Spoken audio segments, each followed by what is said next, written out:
Hello friends, welcome to bachelors of botany. अगर आप botany में इंटरेस्ट रखते हैं तो प्लीज़ चैनल को सब्सक्राइब करिए। आपको बॉटनी से रिलेटेड सारी वीडियोज इस चैनल पर मिलती रहेंगी। Hello students, welcome back. In today's video session, we are going to study about the range of thallus organization in algae. आज की इस वीडियो में हम range of thallus organisation algae में देखेंगे. So the plant body of algae is thallus. That means not differentiated into root, stem and leaves. मतलब the plant body of algae, जो algae की प्लांट बॉडी है वो thallus है. ठीक है. That means it is not differentiated into root, stem and leaves. जैसा कि हम जानते हैं थैलस ऑर्गेनाइजेशन मतलब रूट, स्टेम और लीफ में उसका डिफरेंशिएशन नहीं हुआ, इसीलिए उसको थैलोस कहते हैं. ठीक है. Then on the basis of number of cell the algae thalli are characterized into the following two groups: unicellular algae, multicellular algae.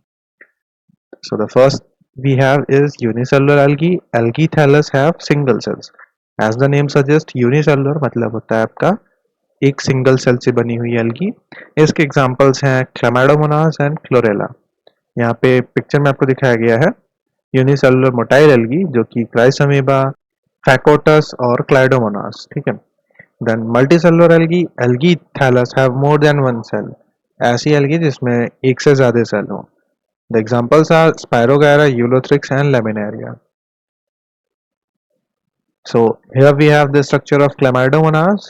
In this, it is the cytoplasm, and then it is a concave structure of chloroplast, which have pigment spot, cell wall, pyrenoid, nucleus, and contractile, two contractile vacuoles.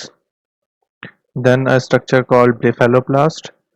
This is the attachment site of two flagellum. One is shorter and another is longer. This is the characters of Chlamydomonas. Then here is Spirogyra, जिसमें cell wall है, chloroplast ribbon shaped है, cytoplasmic strands हैं, nucleus है, पायरोनॉइड्स है और cytoplasm है. The unicellular algae is characterized into motile form and non-motile form. जो unicellular है वो दो तरीके का होता है, या तो मोटाइल होगा या तो नॉन मोटाइल होगा. ठीक है. Motile form the algae cell which have the capability of movement. Motile forms ऐसी एल्गी जिसमें कैपेबिलिटी हो मूवमेंट का. As the name suggest, the motile form of algae is either rhizopodial और फ्लैजेलेटेड. या तो राइजोपोडियल स्ट्रक्चर होगा या तो फ्लैजेलेटेड, फ्लैजेला होंगे. ठीक है. Rhizopodial form. The thallus of algae have some cytoplasmic projection that is called rhizopodia and form due to lacking of rigid cell wall. तो जैसे स्यूडोपोडिया हमने देखा है उसी तरीके से यहाँ पे राइजोपोडिया होता है स्यूडोपोडिया अमीबा में. ठीक है. तो यहाँ पे राइजोपोडिया होता है जो कि एक रिजिड सेल वॉल ना होने की वजह से कहीं से भी साइटोप्लाज्म बाहर आ गया है. ठीक है. These rhizopodial projections are helpful in movement of algae. इन्हीं राइजोपोडियल प्रोजेक्शंस की हेल्प से आपका एल्गे मूव करता है. इसका एग्जांपल राइजोक्लोरिस, क्राइसअमीबा. ठीक है. ये फोटो हमने दिखाई है क्राइसअमीबा की और राइजोक्लोरिस की. Then we have the flagellated form. The algal cell have thread-like structure known as flagella and function as locomotory organ. जैसा कि नाम से ही पता है जिसमें जिस एल्गल सेल में फ्लैजेला होगा उसे फ्लैजेलेटेड फॉर्म कहेंगे क्योंकि वही उसका लोकोमोटरी ऑर्गन है. The number and size of flagella very in different classes. हमने फ्रिट्ज की क्लासिफिकेशन में देखा है कि कैसे फ्लैजेला के साइज और नंबर पर उन्होंने क्लासीफाई किया था. तो उसकी वीडियो अगर आपने नहीं देखी है तो उसकी लिंक ऊपर आपको आई बटन में मिल जाएगी, आप वहाँ से उस वीडियो को देख सकते हैं. The position of flagella may be anterior or lateral in different classes. ये भी हमने देखा था कि कैसे anterior और lateral positioning के basis पे उन्होंने classify किया था. Then इसके examples हैं Chlamydomonas, Chlorogonium और Euglena. Non-motile form, the algal cell which do not have the capability of movement are called non-motile. अब non-motile form मतलब भी यही है कि जो move नहीं कर सकता, जो algal form. ठीक है. Non-motile form of algae are either spiral filamentous or cocoidal. Spiral filamentous, the non-motile algae is spiral without flagella or rhizopodia. इसके एग्जांपल स्पायरोलिना. नाम से ही याद हो जाना चाहिए कि स्पायरोलिना स्पाइरल फिलामेंटस में आता है बिकॉज इसमें फ्लैजेला और राइजोपोडिया नहीं है और ये स्पाइरल शेप्ड है. Then coccoidal, the non motile algal cell is spherical without flagella और राइजोपोडिया. इसका एग्जांपल क्लोरेला. ये आपका स्फेरिकल होता है, इसमें भी फ्लैजेला या राइजोपोडिया जैसा स्ट्रक्चर नहीं होता है बिकॉज इसकी जो सेल वॉल है वो थिक होती है। फिर आ जाते हैं मल्टी सेलुलर एल्गी पे। There are four main categories of multicellular algae: colonial, filamentous, siphonaceous and parenchymatous। So multicellular algae के चार मेन कैटेगरीज हैं, कौन कौन से? Colonial, filamentous, siphonaceous and parenchymatous.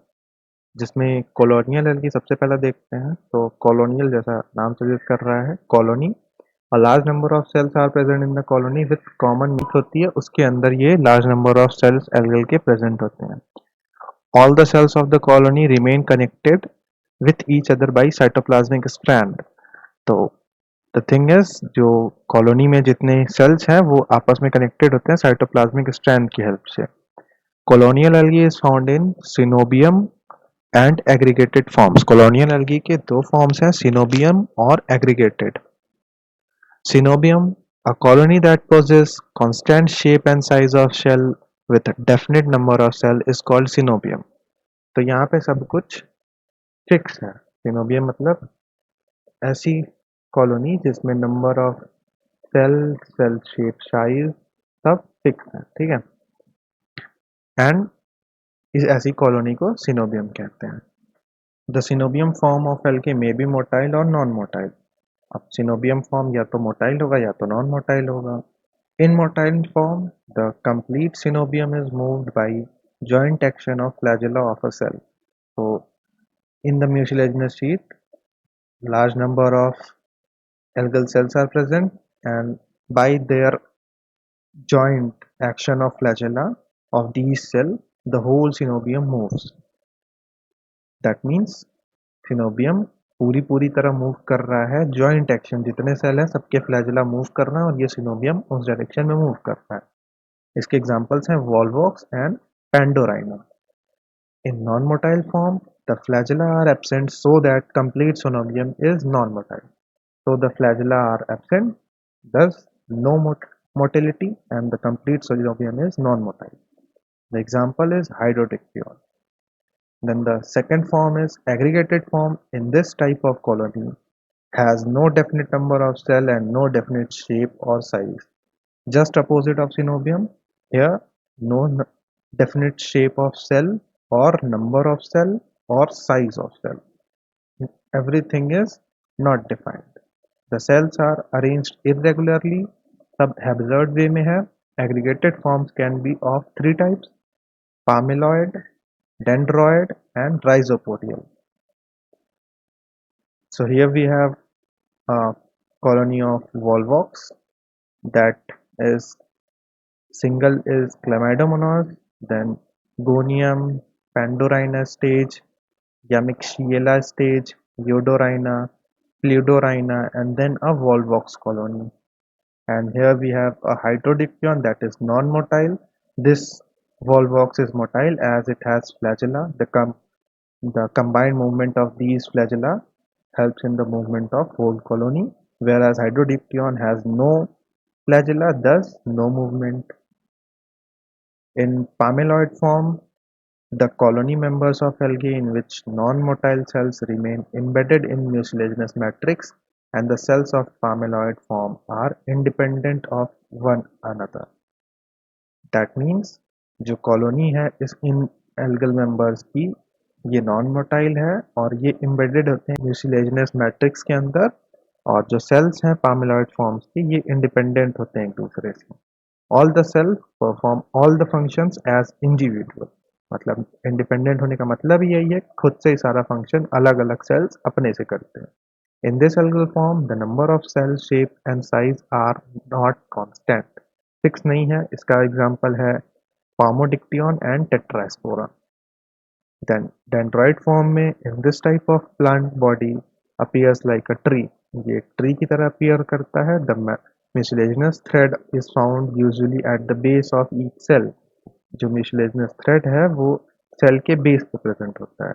In this type of number, shape, size of cell are variable, vary करता है। इसमें constant नहीं था, इसमें भी कांस्टेंट नहीं है, ये वेरी करता है। इसका एग्जांपल है chrysodendron. Then rhizopodial form, in this type of algae cells are united through rhizopodia, rhizopodia से ही एक दूसरे से चिपके रहते हैं। इसका example chrysidiastrum. So here we have the examples of the palmelloid form, that is, this is Tetraspora, in which it is embedded in a mucilaginous matrix. Then this is Chrysodendron. This is connected with the mucilaginous thread at its base. As mentioned, the mucilaginous thread is found usually at the base of each cell. And then this is rhizopodial form, Chrysodiastrum, in which it is attached with rhizopodia.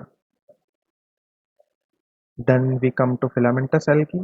In this form, the algal body is formed through repeated cell division in a single plane and in single direction. एक ही direction में और एक ही plane में cell का repeated division होता जाएगा, that result in many cells arranged one upon each other in definite sequence form a thread-like filament. The filamentous algae may be unbranched or branched. In the unbranched, we have free-floating unbranched filaments are not differentiated into apical and basal cells so that cells are alike in filament. The free-floating form of unbranched filaments are not differentiated into apical and basal cells. ना इसमें apical cell पता चलती है ना basal cell, इस वजह से सारे फिलामेंट्स के सेल एक जैसे लगते हैं। और इसका example spirogyra, nostoc. And then in the other case जो कि अटैच होता है सबस्ट्रेटम से, the apical and basal cell are different. The basal cell is called holdfast or rhizoidal cell. The holdfast encourage the plant body to the substratum. यही holdfast है, जैसा कि हमने देखा है और भी उसमें कि plant body, इसका example Eulothrix and Oedogonium. Then we have the branched filaments. In this algal form, the cell division takes place in second plane and the filament become branched. एक प्लेन में ना होकर इसमें दूसरे प्लेन में भी होता है, इस वजह से फिलामेंट ब्रांच्ड हो जाता है। इसका एग्जांपल क्लैडोफोरा। देन इसी में आ जाता है अपना false branching. A false branch does not arise as a lateral outgrowth but the trichome may break due to death or decay of intercalary cells. The broken end emerges as mucilaginous sheath in the form of a branch. ठीक है, साइटोनेमा इसका example है। उसमें क्या होता है कि जो ट्राइकोम है वो कहीं से या तो टूट जाता है या फिर सेल्स के इंटरकैलरी सेल्स के डेथ या डीके से वो बीच से दो पार्ट में निकलता है और ऐसा लगता है कि वहाँ पे ब्रांचिंग होती है, लेकिन होती नहीं है, तो इसलिए इसको फॉल्स ब्रांचिंग कहते हैं। Then we have pseudoparenchymatous. In many filamentous form, one or more central or axial filament together with their branches appear as parenchymatous. ऐसा लगता है कि जो फिलामेंटस फॉर्म है वो आपका कहीं एक सेंट्रल या एक्सियल फिलामेंट उसका एक से ज़्यादा वहाँ पे अपीयर करते हैं, उसकी ब्रांचेस के साथ अपीयर करते हैं, जैसे लगता है कि वो एक पैरेंकाइमेटस है, लेकिन एक्चुअल में होता नहीं है, तो इसलिए इसका नाम सूडो पैरेंकाइमेटस दिया गया है। ये एग्जांपल है आपका बेट्राकस कॉर्नम का। इसमें एक्सियल सेल पे यहाँ से ये इस तरीके से फिलामेंट्स निकलते हैं, तो इसलिए ये लगता है कि ये पैरेंकाइमेटस हो सकता है। If the thallus is formed by one pseudoparenchymatous branch, it is called uniaxial. एक एक एक्सियल ब्रांच से बनता है तो यूनिएक्सियल, इसी इसका एग्जांपल है batrachospermum. And if more than one then called multiaxial, इसका एग्जांपल है पॉलीसाइफोनिया। ये दोनों फिगर आपके सामने है। यहाँ पे ये पॉलीसाइफोनिया में एक से ज़्यादा जगह से हो रहा है, तो इसलिए मल्टी एक्सियल है, और इसका ये पॉलीसाइफोनिया का इसका एग्जांपल है। नॉस्टॉक का है यहाँ पे आपके सामने फिगर। यहाँ पे इस तरीके से फिलामेंटस बने हैं, एक ही प्लेन में डिवीजन हुआ है इसका। और ये आपका स्पाइरोगायरा है, इसमें भी एक ही प्लेन में डिवीजन होता है। देन ये ओडोगोनियम है, फिलामेंटस का एग्जांपल यूलोथ्रिक्स जो कि सबस्ट्रेटम से अटैच होता है। फिर ये क्लैडोफोरा। अब आ जाते हैं साइफोनेशियस फॉर्म्स पे। In this algal form the thallus is aseptate and multinucleate, that means phenotypic condition. A large bone like vacuole is present in the thallus, so it is called siphonaceous. इसमें क्या होता है कि जो थैलस है वो aseptate, कोई division नहीं होता और मल्टी न्यूक्लिएट स्ट्रक्चर होता है, और एक large siphon like vacuole present होता है इन द सेलस, इसलिए इसको साइफोनेशियस कहा जाता है। बीच में आपको एक साइफोन लाइक स्ट्रक्चर मिलेगा। ये एग्जांपल आपका वाउचेरिया का है और ये बोट्रीडियम का एग्जांपल है। इनके बारे में हम डिटेल में आगे पढ़ेंगे। Then this is parenchymatous form. In this algal thallus, the cells are divided into multidirectional plane, means two or more plane, resulting in the formation of parenchymatous thallus, which becomes foliose and flat. इसमें multi directional plane में division होता है जो कि result करता है parenchymatous thallus में, जो कि फोलियोस एंड फ्लैट बन। इसके एग्जांपल्स हैं कैरा और ये फ्यूकस। इनके बारे में भी आपको स्पेशल जेनरा जो पढ़ना है उसमें आप देखेंगे। कैरा को पूरा हम लोग पढ़ेंगे। इसमें shoot of unlimited growth, shoot of limited growth, node internode होता है। नॉक्यूल इसके मेल सेक्स ऑर्गन को कहते हैं, ग्लोब्यूल इसके फीमेल सेक्स ऑर्गन को कहते हैं, ठीक है। इसी तरीके से यहाँ पे फ्यूकस है, इसमें सोलन रिसेप्टिकल होते हैं। सोलन रिसेप्टिकल में ही आपको एंथ्रीडियम और ओगोनियम मिलते हैं। होल्ड फास्ट से अटैच होता है, एयर ब्लैडर प्रेजेंट होता है। सो आई होप आपको वीडियो अच्छी लगी होगी। अगर वीडियो अच्छी लगी है तो लाइक करिए, फ्रेंड के साथ शेयर करिए। चैनल पे नया है तो चैनल को सब्सक्राइब करके बेल आइकन ज़रूर प्रेस करिए ताकि आपको मेरी हर वीडियो की नोटिफिकेशन मिलती रहे। तब तक के लिए टेक केयर, पीस।